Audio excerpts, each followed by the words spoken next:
पुण्यश्लोक अहिल्यादेवी होळकर शेतकरी कर्जमुक्ती योजना 2026 अंतर्गत नागपूर जिल्ह्यातील पात्र शेतकऱ्यांची पहिली यादी जाहीर करण्यात आली आहे। या योजनेच्या माध्यमातून जिल्ह्यातील 24,322 शेतकऱ्यांना 2 लाख रुपयांपर्यंतच्या कर्जमाफीचा लाभ मिळणार आहे।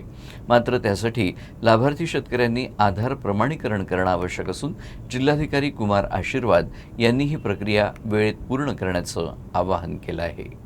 2 जून 2026 ला शासनाने एक शासन निर्णय काढला आहे। पुण्यश्लोक अहिल्यादेवी होळकर शेतकरी कर्जमुक्ती योजना 2026 आमच्या जिल्ह्यामध्ये नागपूर जिल्ह्यामध्ये जवळपास 62,548 शेतकऱ्यांची यादी बँक्सनी त्यांचे FLRS त्यांचे पोर्टल आहे ते बँक्सनी पोर्टलवर ही यादी अपलोड केलेली आहे।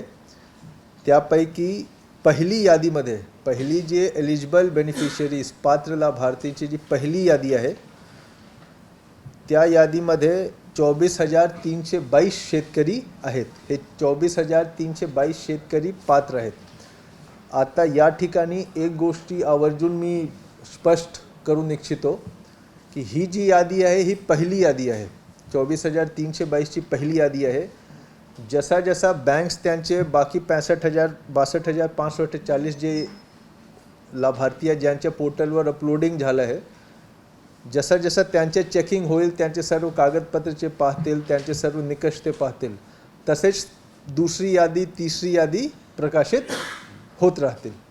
तर हा एक महत्त्वपूर्ण गोष्ट आहे ज्या शेतकऱ्यांचे नाव या यादीमध्ये नाही आहे कुठल्याही प्रकारची काळजी घेण्याची चिंता करण्याची आवश्यकता नाही आहे। दुसरी यादी येईल तिसरी यादी येईल जसा जसा बँकचा काम पुढे जाईल।